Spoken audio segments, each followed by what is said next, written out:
ಅರ್ಹದ್ ಭಕ್ತಿ ಭಾವನೆ ಭಾಗ 1. ಅರ್ಹದ್ ಭಕ್ತಿ ಭಾವನೆ ಭಾಗ 1. ಶ್ರೀ ಋಷಭನಾಥರಿಂದ ವರ್ಧಮಾನರವರೆಗೆ 24 ತೀರ್ಥಂಕರರಿಗೆ ಜಯವಾಗಲಿ. ನನ್ನ ಸಮಸ್ತ ಗುರುಗಳಿಗೆ ಜಯವಾಗಲಿ. ಈಗ ನೀವು ಷೋಡಶ ಕಾರಣ ಭಾವನೆ ಅಂದರೆ 16 ಭಾವನೆಗಳು ಇದಾವಲ್ಲ, ಅದರಲ್ಲಿ ನೀವೀಗ 10ನೇ ಸಂಖ್ಯೆಯ ಅರ್ಹದ್ ಭಕ್ತಿ ಭಾವನೆಯನ್ನ ಕೇಳ್ತಾ ಇದ್ದೀರಿ. ಹಿಂದೆ 9 ಭಾವನೆಗಳು ಮುಗಿದು ಹೋಗಿದಾವೆ, ಅವುಗಳನ್ನ ಕೇಳ್ಕೊಬರ್ರಿ. ಈಗ ಇದು ಭಾಗ 1 ನಡೀತಾ ಇದೆ. ಅರ್ಹದ್ ಭಕ್ತಿ ಭಾವನೆ ಭಾಗ 1 ನೋಡಿ. ಈಗ ಈ ಗತಿಗಳು ಅಂದ ತಕ್ಷಣ ನರಕಗತಿ, ತಿರಿಯಂಚ ಗತಿ, ಮನುಷ್ಯಗತಿ, ದೇವಗತಿ. ಇದನ್ನು ಅಲ್ಲಿ ಇರುವಂತಹ ಜೀವವನ್ನು ನರಕ ಭವದ ಜೀವ, ತಿರಿಯಂಚ ಭವದಲ್ಲಿ ಜೀವ, ಮನುಷ್ಯ ಭವದಲ್ಲಿ ಜೀವ, ದೇವಭವದಲ್ಲಿ ಜೀವ, ಈ ರೀತಿ ಎನ್ನಲಾಗ್ತದೆ. ಅಂದರೆ ಭವ. ಈಗ ಇದರೊಳಗಡೆ ಈ ಮನುಷ್ಯ ಭವ ಏನಿದೆ ನೋಡ್ರಿ, ಇದು ಆತ್ಮನ ಉನ್ನತಿಯ ಪವಿತ್ರ ಆಧಾರ ಇದೆ. ಉಚ್ಚ ಕುಲ, ಜಿನಧರ್ಮ, ವಿವೇಕ ಶಕ್ತಿ ಪ್ರಾಪ್ತವಾದ ನಂತರ ಮನುಷ್ಯ ಜಿನ ಭಕ್ತಿ ಮಾಡಿ ಅನಾದಿ ಕಾಲದ ಕರ್ಮ ತೊಳೆಯಬೇಕು. ಇದು ಮನುಷ್ಯ ಜೀವನದ ಮುಖ್ಯ ಅತಿ ಮಹತ್ವಪೂರ್ಣ ಕರ್ತವ್ಯ ಇದೆ. ಜಿನಭಕ್ತಿಯಿಂದ ಮಿಥ್ಯಾತ್ವ, ಕಷಾಯ, ಪ್ರಮಾದ ಆದಿ ವಿಕಾರಗಳು ನಷ್ಟ ಆಗುತ್ತವೆ. ಕೇವಲ ಒಂದು ಜಿನಭಕ್ತಿ ಮಾತ್ರವೇ ಸಾಕು. ಅದು ಜೀವನನ್ನು ದುರ್ಗತಿಯಿಂದ ಉಳಿಸಿ ಪುಣ್ಯ ವರ್ಧನೆ ಮಾಡಿ ಮುಕ್ತಿಯ ಅತೀಂದ್ರಿಯ ಸುಖವನ್ನು ಕೊಡುತ್ತದೆ. ಅಂತಂದ ಮೇಲೆ ಕೇವಲ ಒಂದು ಜಿನಭಕ್ತಿಯೇ ಎಷ್ಟು ದೊಡ್ಡ ಶ್ರೇಷ್ಠವಾದ ವಸ್ತು ಇದೆ ಅನ್ನೋದನ್ನು ಇಲ್ಲಿ ನೋಡಬೇಕಾಗ್ತದೆ. ಅರ್ಹದ್ ಭಕ್ತಿ ಇಲ್ಲಿ ಏನಾಗ್ತದೆ ಅಂತಂದರೆ, ಇದು ಅರ್ಹದ್ ಭಕ್ತಿ ಸಕಲ ಪರಮಾತ್ಮನದ್ದು ಇದೆ. ಸಕಲ ಪರಮಾತ್ಮ ಅಂತಂದರೆ ಸಕಲ ಅಂದರೆ ಶರೀರ ಸಹಿತವಾದ ಪರಮಾತ್ಮ, ಸಕಲ ಪರಮಾತ್ಮ ಅಂದರೆ ಅರಿಹಂತ ಭಗವಾನರು. ಇನ್ನು ನಿಖಲ ಪರಮಾತ್ಮ ಅಂದರೆ ಬಿಟ್ಟು ಹೋಗಿದೆ ಕಲ ಅಂತಂದರೆ ಶರೀರ, ಅದು ನಿಖಲ ಪರಮಾತ್ಮ ಸಿದ್ಧ ಭಗವಾನರು. ಒಂದು ಸಕಲ ಪರಮಾತ್ಮ, ಇನ್ನೊಂದು ನಿಖಲ ಪರಮಾತ್ಮ. ಇದು 2 ಬಿಂದುಗಳನ್ನು ಸ್ವಲ್ಪ ನೆನಪಿಡಬೇಕು. ಸಕಲ ಪರಮಾತ್ಮ ಅಂದರೆ ಜೀವನ ಮುಕ್ತ ಅರಿಹಂತ ಭಗವಾನರು, ಅವರಿಗೆ ಶರೀರ ಇದೆ. ಇನ್ನೊಂದು ನಿಖಲ ಪರಮಾತ್ಮ ಅಂದರೆ ಸಿದ್ಧ ಭಗವಾನರು, ಅವರಿಗೆ ಶರೀರ ಇಲ್ಲ. ಇಲ್ಲಿ ಕಲ ಅಂದರೆ ಶರೀರ ಎಂದು ತಿಳಿಯಬೇಕು. ಇದರೊಳಗಡೆ ಅರಿಹಂತ ಭಗವಾನರನ್ನು ಜೀವನ ಮುಕ್ತ ಎನ್ನುತ್ತಾರೆ. ಇದರ ಅರ್ಥ ಅಂತಂದರೆ ಅವರಿಗೆ ಜೀವನವೂ ಇದೆ, ಮುಕ್ತವೂ ಆಗಿದೆ. ಹಾಗಾದರೆ ಏನಪ್ಪ, 2 ವಿಷಯ ಒಂದೇ ಸಾರಿ ಬರಲು ಸಾಧ್ಯ ಇಲ್ಲ ಅಲ್ಲವೇ? ನೋಡಿ, ಒಂದಾ ಜೀವ ಸಂಸಾರದಲ್ಲಿ ಇರಬೇಕು, ಇಲ್ಲ ಮುಕ್ತಿಯಲ್ಲಿ ಇರಬೇಕು. 2 ವ್ಯವಸ್ಥೆ. 3ನೇ ವ್ಯವಸ್ಥೆ ಜೀವಕ್ಕೆ ಎಲ್ಲೂ ಇರುವುದಿಲ್ಲ, ಯಾವ ಕಾಲದಲ್ಲೂ ಇರುವುದಿಲ್ಲ. ನೆನಪು ಇಟ್ಟುಕೊಳ್ರಿ. ನಿಮಗೆ ಏನು ಗೊತ್ತಾಯ್ತು ಈಗ?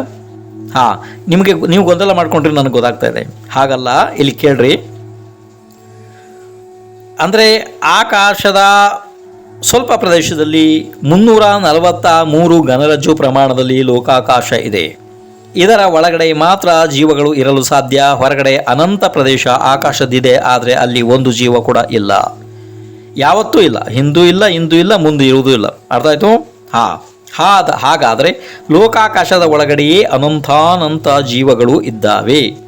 ಆ ಜೀವಗಳಲ್ಲಿ 2 ವಿಭಾಗ ಇದೆ. ಒಂದು ಸಂಸಾರಿ ಜೀವ, ಇನ್ನೊಂದು ಮುಕ್ತ ಜೀವ. 3ನೆಯ ಸ್ಥಾನದಲ್ಲಿ ಜೀವ ಇರಲು ಸಾಧ್ಯವೇ ಇಲ್ಲ. ಹಾಗಾದರೆ ಈಗ ಸಿದ್ಧ ಭಗವಾನರ ವಿಷಯವಂತೂ ಆಯಿತು, ಸಂಸಾರಿ ಜೀವಗಳ ವ್ಯವಸ್ಥೆ ಅಂತೂ ಆಯಿತು. ಹಾಗಾದರೆ ಜೀವನ್ಮುಕ್ತ ಅರಿಹಂತ್ ಅಂದರೆ ಏನು? ಇದೊಂದು ದೊಡ್ಡ ವಿಷಯವೇ ಅಲ್ವಾ, ವಿಚಾರ ಮಾಡಬೇಕಾದಂಥ ವಿಷಯ. ಜೀವನ್ಮುಕ್ತ ಅರಿಹಂತ್ ಅಂದರೆ ಏನು? ಅಂದರೆ ಅವರಿಗೆ ಜೀವನವೂ ಇದೆ, ಮುಕ್ತಿಯೂ ಇದೆ. 2 ಒಂದೇ ಸಲ ಹೇಗೆ ಘಟಿತ ಆಗಲು ಸಾಧ್ಯ ಅಲ್ಲವೇ? ವಿಚಾರಣೆಯ ಬಿಂದು ಇದು ಅಲ್ವಾ? ಕೇಳ್ರಿ ಇಲ್ಲಿ. ಅವರಿಗೆ ಕ್ರೋಧ, ಮಾನ, ಮಾಯ, ಲೋಭ ಮತ್ತು ಘಾತಿಯ ಕರ್ಮಗಳಿಂದ ಮುಕ್ತಿ ಆಗಿದೆ. ಅಂದರೆ ಅವರಿಗೆ ಭಾವ ಮುಕ್ತಿ ಪ್ರಾಪ್ತ ಆಗಿದೆ. ಭಾವ ಕಲಂಕ ಆ ಜೀವದಲ್ಲಿ ಇಲ್ಲ. ಆದ್ದರಿಂದ ಭಾವ ಮುಕ್ತಿ ಅರಿಹಂತ ಭಗವಾನರಿಗೆ ಪ್ರಾಪ್ತಿಯಾಗಿದೆ.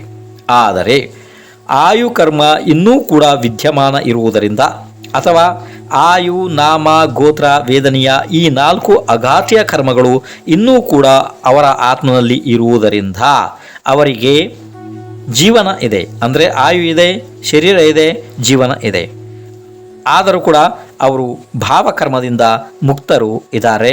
ಆದ್ದರಿಂದ ಅವರನ್ನು ಜೀವನ್ ಮುಕ್ತ ಅಂತ ಹೇಳುತ್ತಾರೆ. ಅರಿಹಂತ ಭಗವಾನರು ಸ್ವಲ್ಪ ಸಮಯ ಅಂದರೆ ಆಯು ಇರುವವರೆಗೆ ಇಲ್ಲಿ ಇರುತ್ತಾರೆ. ಆನಂತರ ಶರೀರ ಅವ್ರದ್ದು ಬಿಟ್ಟು ಹೋಗ್ತದೆ, ಅವರು ಸಿದ್ಧ ಭಗವಾನರಾಗಿ ಹೋಗ್ತಾರೆ. ಇದು ನಿಶ್ಚಿತ ಇದೆ. ಇನ್ನು ಮುಂದೆ ಸಾಮಾನ್ಯವಾಗಿ ನಿಮಗೆ ಅರಿಹಂತ ಭಗವಾನರ ಪರಿಭಾಷೆ ಎಲ್ಲ ಕಡೆ ಏನು ಉಪಲಬ್ಧ ಆಗ್ತದೆ ಮತ್ತು ನೀವು ಏನನ್ನು ನೆನಪಿಡಬೇಕು ಅಂತಂದರೆ ಭಾಳ ಮಹತ್ವಪೂರ್ಣ ಬಿಂದು ನೋಡ್ರಿ. 4 ಘಾತೀಯ ಕರ್ಮಗಳನ್ನು ನಾಶ ಮಾಡಿದವರನ್ನು ಅರಿಹಂತ ಭಗವಾನರು ಎನ್ನುತ್ತಾರೆ. ಈಗ 4 ಘಾತೀಯ ಕರ್ಮಗಳು ಅಂದ ತಕ್ಷಣ ಅದು ಜ್ಞಾನಾವರಣೀಯ, ದರ್ಶನಾವರಣೀಯ, ಮೋಹನೀಯ, ಅಂತರಾಯ. ನೆನ್ಪಿಟ್ಕೊಡ್ರಿ. 4 ಘಾತೀಯ ಕರ್ಮಗಳನ್ನು ನಾಶ ಮಾಡಿದವರು ಅರಿಹಂತ ಭಗವಾನರು ಆಯಿತು. ಹಾಗಾದರೆ ಅರಿಹಂತ ಶಬ್ದದ ಅರ್ಥ ಏನು ಇದೆ? ಅರಿ ಅಂದರೆ ಶತ್ರು, ಹಂತ ಅಂದರೆ ಘಾತ ಮಾಡಿದವನು ಎಂದು ಅರ್ಥ. ಅಂದರೆ ಯಾವುದೇ ಬೇರೆ ಶತ್ರುಗಳನ್ನು ಘಾತ ಮಾಡಿದವನು ಆ ರೀತಿ ತಿಳಿಬೇಡ್ರಿ. ಕರ್ಮಶತ್ರುವನ್ನು ಘಾತ ಮಾಡಿದವನು ಅಂದರೆ ಕರ್ಮಶತ್ರುವನ್ನು ಅಥವಾ ಕರ್ಮಶತ್ರುಗಳನ್ನು ಘಾತ ಮಾಡಿದವನು ಅರಿಹಂತ, ಅರಿಹಂತ. ಹಾಗಾದರೆ ಇನ್ನು ಹಳೆಯ ಮಹಾಶಾಸ್ತ್ರಗಳಲ್ಲಿ ಅದರಲ್ಲೂ ಕೂಡ ಪ್ರಾಕೃತ ಭಾಷೆ ಒಳಗಡೆ ಜಾಸ್ತಿ ಅರ್ಹಂತ ಶಬ್ದ ಬರುತ್ತದೆ ನೋಡಿ. ಒಂದು ಅರಿಹಂತ ಶಬ್ದ, ಇನ್ನೊಂದು ಅರ್ಹಂತ ಶಬ್ದ. ಅರ್ಹಂತ ಶಬ್ದ ಕೂಡ ಪೂರ್ಣ ಸರಿಯೇ ಇದೆ.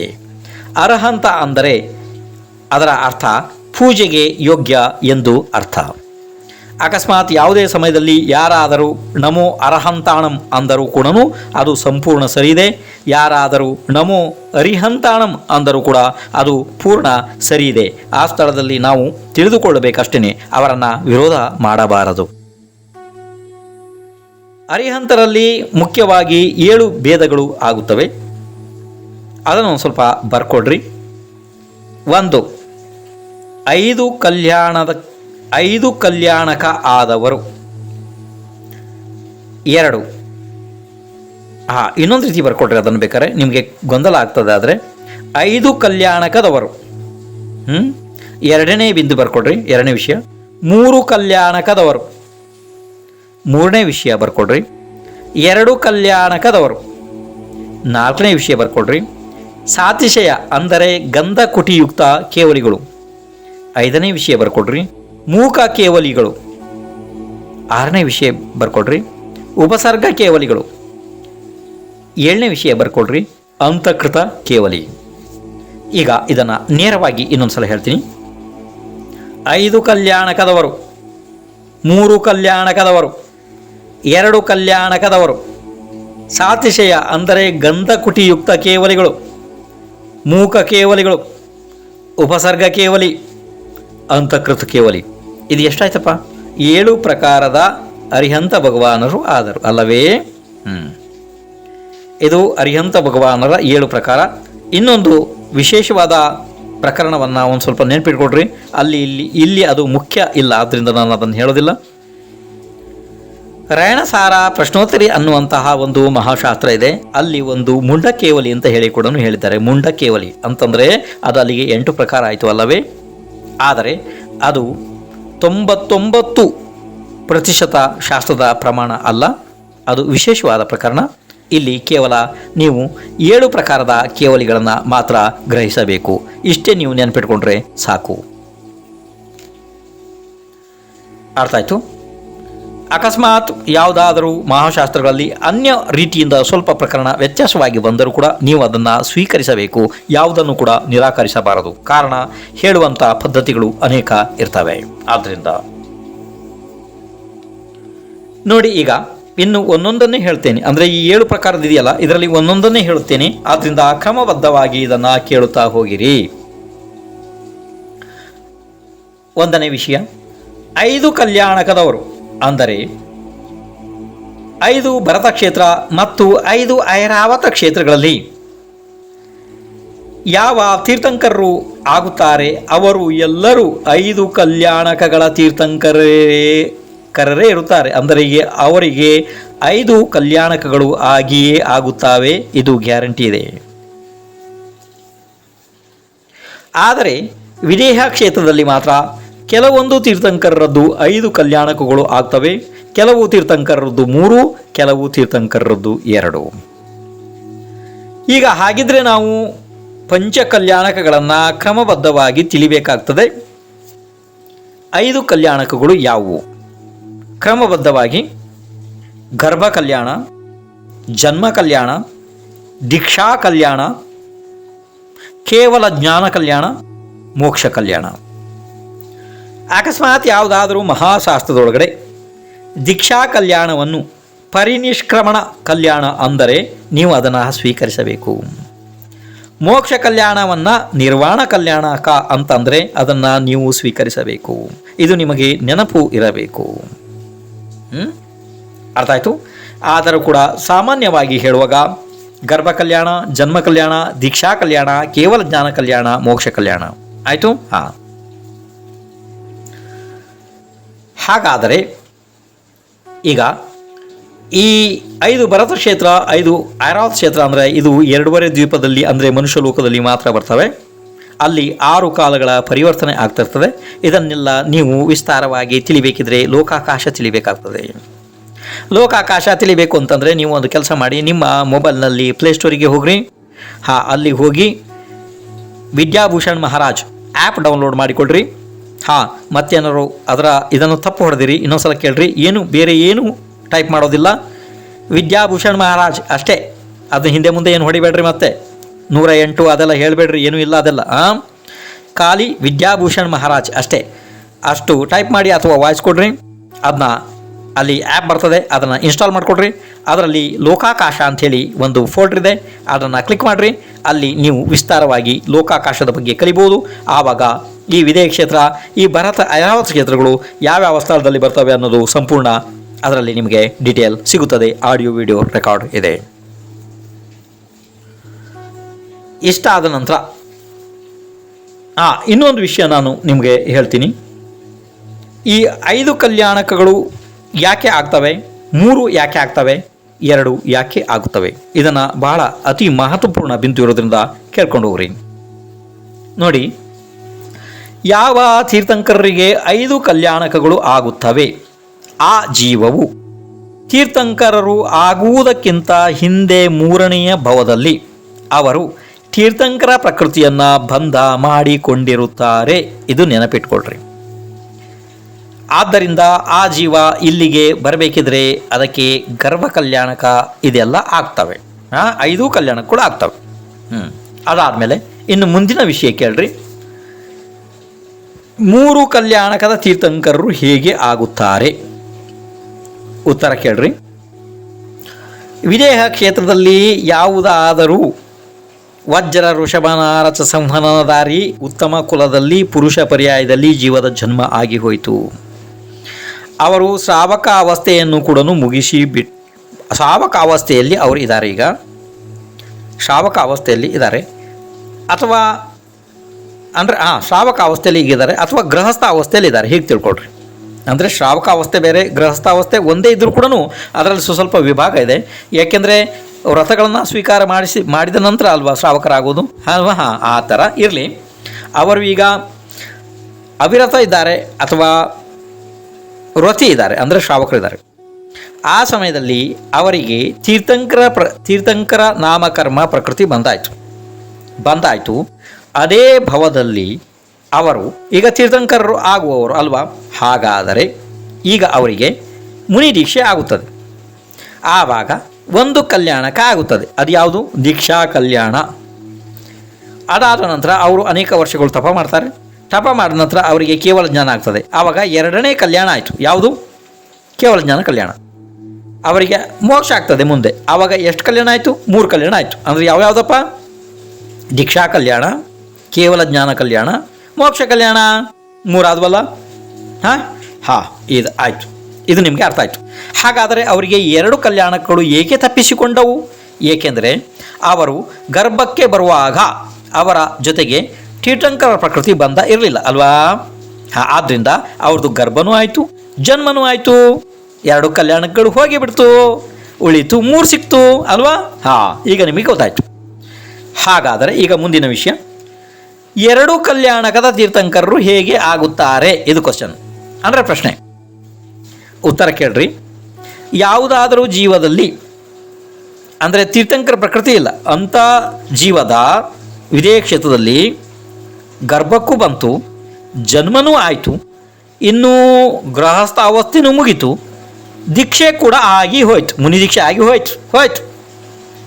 ಆ ಮುನಿ ದೀಕ್ಷೆ ಆದ ನಂತರ ಮುನಿ ಅವಸ್ಥೆ ಒಳಗಡೆ ಅವರು ತೀರ್ಥಂಕರ ಪ್ರಕೃತಿಯನ್ನು ಬಂಧ ಮಾಡಿಕೊಂಡರು. ಏನೇನು ಕಲ್ಯಾಣಗಳು ಹೋಯ್ತು? ಗರ್ಭ ಹೋಯ್ತು, ಜನ್ಮ ಹೋಯ್ತು, ದೀಕ್ಷಾ ಕಲ್ಯಾಣ ಹೋಯ್ತು, ಮೂರು ಹೋಯ್ತು. ಈಗ ಅವರು ಮುನಿ ಅವಸ್ಥೆಯಲ್ಲಿ ತೀರ್ಥಂಕರ ಪ್ರಕೃತಿಯನ್ನು ಬಂಧ ಮಾಡಿಕೊಂಡಿದ್ದಾರೆ. ಈಗ ಅವರಿಗೆ ಮುಂದೆ ಕೇವಲ ಜ್ಞಾನ ಆಯಿತು. ಆವಾಗ ಒಂದು ಕಲ್ಯಾಣಕ ಆಗುತ್ತದೆ. ಅದು ಯಾವುದು? ಕೇವಲ ಜ್ಞಾನ ಕಲ್ಯಾಣಕ. ಆ ನಂತರ ಮುಂದೆ ಅವರು ತೀರ್ಥಂಕರರಾಗಿ ಭಾಳ ವರ್ಷದ ನಂತರ ಮೋಕ್ಷ ಆಗ್ತದೆ. ಆವಾಗ ಮೋಕ್ಷ ಕಲ್ಯಾಣ ಆಯಿತು, ಅಂದರೆ ನಿರ್ವಾಣ ಕಲ್ಯಾಣ. ಎಷ್ಟಾದವಪ್ಪ? ಎರಡೇ ಕಲ್ಯಾಣಕಗಳು ಆ ಜೀವಕ್ಕೆ ಸಿಕ್ಕಿದ್ವು ಅಲ್ವಾ? ಹಾಂ, ಅರ್ಥ ಆಯ್ತಿದ್ದು ನಿಮಗೆ? ಅರ್ಥ ಆಯ್ತಲ್ಲ? ಹಾಗೆ ನೋಡು, ಈಗ 5 ಕಲ್ಯಾಣಕದವರು ತೀರ್ಥಂಕರರು, 3 ಕಲ್ಯಾಣಕದವರು, 2 ಕಲ್ಯಾಣಕದವರು. ಹಾಗಾದರೆ 4 ಕಲ್ಯಾಣಕ ಯಾಕೆ ಆಗುವುದಿಲ್ಲ ಅಂದರೆ ಜೀವಕ್ಕೆ ಗರ್ಭಕ್ಕೆ ಬಂದ ನಂತರ ಜನ್ಮ ಆಗೋದ್ರೊಳಗಡೆ ಗರ್ಭದಲ್ಲಿಯೇ ತೀರ್ಥಂಕರ ಪ್ರಕೃತಿ ಬಂದ ಆಗೋದಿಲ್ಲ. ಆದ್ದರಿಂದ 4 ಆಗುವುದಿಲ್ಲ. ಅರ್ಥ ಆಯ್ತು? ಇಷ್ಟೇ ನೆನ್ಪಿಟ್ಕೊಡ್ರಿ. 5 ಕಲ್ಯಾಣಕಗಳು ಆಗ್ತವೆ, 3 ಕಲ್ಯಾಣಕಗಳು ಆಗ್ತವೆ, 2 ಕಲ್ಯಾಣಕಗಳು ಆಗ್ತವೆ. ಆಯ್ತಲ್ಲ? ಮುಗಿತಲ್ಲ? ಈ ವಿಷಯ ಬಿಟ್ಬಿಡೋಣ ಇಲ್ಲಿಗೆ. ಏನು ನೋಡ್ರಿ, ಈಗ ನಿಮಗೆ ಹಾಗಾದರೆ ನೀವೀಗ ಮೂಲ ವಸ್ತುವನ್ನೇ ಮರ್ತ್ರಿ ಅಂತ ನನಗೆ ಯಾಕೋ ಕಾಣ್ತಾ ಇದೆ. ಹೌದು, ನೀವು ಮರ್ತಿದ್ದೀರಿ, ನನಗೆ ಗೊತ್ತಿದೆ ಅದು. ಈಗ ಮೂಲ ವಸ್ತು ಏನು ನಡೀತಾಯಿತ್ತು ಅಂದರೆ 7 ಪ್ರಕಾರದ ಕೇವಲಿಗಳ ಬಗ್ಗೆ ಹೇಳಬೇಕಾಗಿತ್ತು. ಅದು ಮೂಲ ವಸ್ತು ಇತ್ತು. ಅದರ ಒಳಗಡೆ 1 ಕೈ ಬೆರಳು ನೆನ್ಪಿಟ್ಕೊಡ್ರಿ, ಇಲ್ಲ ಬರ್ಕೊಡ್ರಿ. ಅಲ್ಲಿ 1 5 ಕಲ್ಯಾಣಕದವರು ಅಂದರೆ ಯಾರು? ಅರಿಯಂತರು. ಎರಡನೇ ವಿಷಯ 3 ಕಲ್ಯಾಣಕದವರು. ಮೂರನೇ ವಿಷಯ 2 ಕಲ್ಯಾಣಕದವರು. 4ನೇ ವಿಷಯ ಸಾತಿಶಯ ಕೇವಲಿ. 4ನೇ ವಿಷಯ ಸಾತಿಶಯ ಕೇವಲಿ ಅಂದರೆ ತೀರ್ಥಂಕರ ಪ್ರಕೃತಿ ನಾಮಕರ್ಮ ಉದಯದಲ್ಲಿ ಇಲ್ಲ, ಆದರೂ ಕೂಡ ಅವರಿಗೆ ಕೇವಲ ಜ್ಞಾನ ಆಗಿರುತ್ತದೆ. ಅವರಿಗೆ ಗಂಧಕುಟಿಯ ರಚನೆ ಆಗುತ್ತದೆ, ಅವರದ್ದು ಕೂಡ ಧರ್ಮೋಪದೇಶ ಆಗುತ್ತದೆ. ಅವರನ್ನು ಸಾತಿಶಯ ಕೇವಲಿ ಎನ್ನುತ್ತಾರೆ. ಇನ್ನು 5ನೇ ವಿಷಯ ನೆನ್ಪಿಟ್ಕೊಳ್ರಿ. 5ನೇ ವಿಷಯ ಮೂಕ ಕೇವಲಿ ಅಂದರೆ ಅವರಿಗೆ ಕೇವಲ ಜ್ಞಾನ ಪ್ರಾಪ್ತ ಆಯಿತು, ಆದರೂ ಸಾಕಷ್ಟು ವರ್ಷ ಅವರು ಇದ್ದರು ಶರೀರ ಸಹಿತವಾಗಿ ಅರಿಯಂಥ ಅವಸ್ಥೆಯಲ್ಲಿ, ಆದರೆ ಉಪದೇಶ ಮಾತ್ರ ಹೊರಡಲೇ ಇಲ್ಲ. ಅವರು ಮೂಕ ಕೇವಲಿ. ಹಾಗಂದ ತಕ್ಷಣ ಮತ್ತೆ ಅವ್ರಿಗೆ ಮಾತಾಡಕ್ಕೆ ಬರೋದಿಲ್ಲ ಆ ಥರ ತಿಳ್ಕೊಬೇಡ್ರಿ. ಅವ್ರು ಕೇವಲ ಜ್ಞಾನಿ ಇದ್ದಾರೆ, ಆ ಥರ ತಿಳಿಬೇಡಿರಿ. ಹಂಗಲ್ಲ, ತಪ್ಪು ತಿಳಿಬೇಡ್ರಿ. ಇನ್ನು ಮುಂದೆ ವಿಷಯ 6 ಉಪಸರ್ಗ ಕೇವಲಿ ಅಂದರೆ ಭಯಂಕರ ಉಪಸರ್ಗ ಸಹಿತ ಅಂತರ್ಮೂರ್ತದಲ್ಲಿ ಕೇವಲ ಜ್ಞಾನ ಪಡೆದು ಅಂತರ್ಮೂರ್ತ ಕಾಲದಲ್ಲಿ ಅರಿಹಂತ ಆಗಿದ್ದು ತಕ್ಷಣವೇ ಮೋಕ್ಷವನ್ನು ಪ್ರಾಪ್ತ ಮಾಡಿಕೊಳ್ಳುತ್ತಾರೆ. ಅವರು ಉಪಸರ್ಗ ಕೇವಲಿ ಇದ್ದಾರೆ. ಇನ್ನೂ ಒಂದು ವಿಷಯ ಏನು ಅಂತಂದರೆ ಉಪಸರ್ಗ ಆಗಿ ಕೇವಲ ಜ್ಞಾನ ಆದವರು ತಕ್ಷಣ ಮೋಕ್ಷವನ್ನು ಹೊಂದಲೇಬೇಕು, ಆ ರೀತಿಯೂ ನಿಯಮ ಇರುವುದಿಲ್ಲ. ಅಂದರೆ 2 ಪ್ರಕಾರ ಅದನ್ನು ನೀವು ತಿಳ್ಕೊಬೇಕು. ಅರ್ಥ ಆಯ್ತು? ಇನ್ನು ಮುಂದೆ 7ನೆಯ ವಿಷಯ ಅಂತಃಕೃತ ಕೇವಲಿ. 7ನೇ ವಿಷಯ ಅಂತಃಕೃತ ಕೇವಲಿ ಅಂದರೆ ಕೇವಲ ಜ್ಞಾನವಾಗಿ ಅಂತರ್ಮೂರ್ತದಲ್ಲಿಯೇ ಮೋಕ್ಷವಾಗುವುದು. ಅವರನ್ನು ಅಂತಃಕೃತ ಕೇವಲಿ ಎನ್ನುತ್ತಾರೆ. ಅರ್ಥ ಆಯ್ತಲ್ಲಪ್ಪ? ಈಗ ಮುಂದಿನ ವಿಷಯ ಭಾಳ ಮಹತ್ವಪೂರ್ಣ ಇತ್ತು, ಹೇಳಬೇಕಾಗಿತ್ತು. ಆದರೆ ಏನು ಮಾಡೋದು, ಈ ಭಾಗದಲ್ಲಿ ಸಮಯ ಆಗುವ ಹಾಗೆ ನನಗೆ ಕಾಣ್ತಾ ಇಲ್ಲ. ಆದರೆ ಇದು ಭಾಳ ಮಹತ್ವಪೂರ್ಣ ಬಿಂದುಗಳು ಇವತ್ತು ಇದ್ದುದರಿಂದ ನೀವು ನಿಮ್ಮ ಪುಸ್ತಕದಲ್ಲಿ ಬರೆದು ಅದನ್ನು ಕಲಿಬೇಕು. ಯಾಕೆಂದರೆ ಇನ್ನು ಮುಂದೆ ನಿಮಗೆ ಮಹಾಶಾಸ್ತ್ರಗಳನ್ನ ಓದಬೇಕಿದ್ರೆ ಇದೆಲ್ಲ ಭಾಳ ಅನುಕೂಲ ಆಗ್ತವೆ. ಇದೆಲ್ಲ ನಿಮಗೆ ಗೊತ್ತಿರಬೇಕು. ಇದು ಗೊತ್ತಿಲ್ಲದೇ ಈ ವಿಷಯಗಳು ಮಹಾಶಾಸ್ತ್ರದಲ್ಲಿ ಅಂತಃಕೃತ ಕೇವಲಿ, ಉಪಸರ್ಗ ಕೇವಲಿ ಇಂಥದ್ದೆಲ್ಲ ಬಂದ್ಕೊಳ್ಳಿ ನೀವು ಹೇಗೆ ಅಂತ ತಿಳಿದಕ್ಕೆ ಸಾಧ್ಯ ಅಲ್ವಾ? ಮಹಾಶಾಸ್ತ್ರಗಳಲ್ಲಿ ಇದರ ವಿಶೇಷವಾದ ವರ್ಣನೆ ಇರೋದಿಲ್ಲ. ಅಲ್ಲಿ ಯಾವುದೋ ಪ್ರಕರಣ ಎಲ್ಲಿಗೂ ಹೋಗ್ತಾ ಇರ್ತದೆ. ಆವಾಗ ನಿಮಗೆ ಇದೆಲ್ಲ ಪರಿಭಾಷೆಗಳು ಗೊತ್ತಿದ್ರೆ ಅಲ್ವಾ? ಅದಕ್ಕೋಸ್ಕರ ಇದನ್ನು ನೀವು ಬರೆದು ಕಲಿಬೇಕು. ಇನ್ನು ಮುಂದೆ ಇದರ ಉಳಿದ ಭಾಗವನ್ನು ನಾಳೆ ಬಂದು ಕೇಳ್ಕೊಂಡು ಹೋಗ್ರಿ. ಈಗ ಅಷ್ಟು ಸಮಯ ಆಗುವುದಿಲ್ಲ. ಶ್ರೀ ಋಷಭನಾಥರಿಂದ ವರ್ಧಮಾನರವರಿಗೆ 24 ತೀರ್ಥಂಕರಿಗೆ ಜಯವಾಗಲಿ. ವಿದ್ಯಾಭೂಷಣ್ ಮಹಾರಾಜರ ಆ್ಯಪ್ ಅನ್ನು ಡೌನ್ಲೋಡ್ ಮಾಡಿಕೊಳ್ಳಲು ಪ್ಲೇಸ್ಟೋರ್ ಅನ್ನು ಓಪನ್ ಮಾಡಿ ಹಾಗೂ ಟೈಪ್ ಮಾಡಿ ವಿದ್ಯಾಭೂಷಣ್ ಮಹಾರಾಜರ ಫೋಟೋ ಕಾಣಿಸುತ್ತೆ, ಅದರ ಮೇಲೆ ಕ್ಲಿಕ್ ಮಾಡಿಕೊಳ್ಳಿ ಹಾಗೂ ಆ್ಯಪ್ ಅನ್ನು ಇನ್ಸ್ಟಾಲ್ ಮಾಡಿಕೊಳ್ಳಿ ಹಾಗೂ ನಿಮಗೆ ಬೇಕಾದ ಶಾಸ್ತ್ರದ ಸ್ವಾಧ್ಯಾಯವನ್ನು ಆಡಿಯೋ ಮೂಲಕ ಕೇಳಿ ತಿಳಿದುಕೊಳ್ಳಿ. ಯೂಟ್ಯೂಬ್ ಚಾನಲ್ ಅನ್ನು ಸಬ್ಸ್ಕ್ರೈಬ್ ಮಾಡಿ, ಲೈಕ್ ಮತ್ತು ಶೇರ್ ಮಾಡಿ.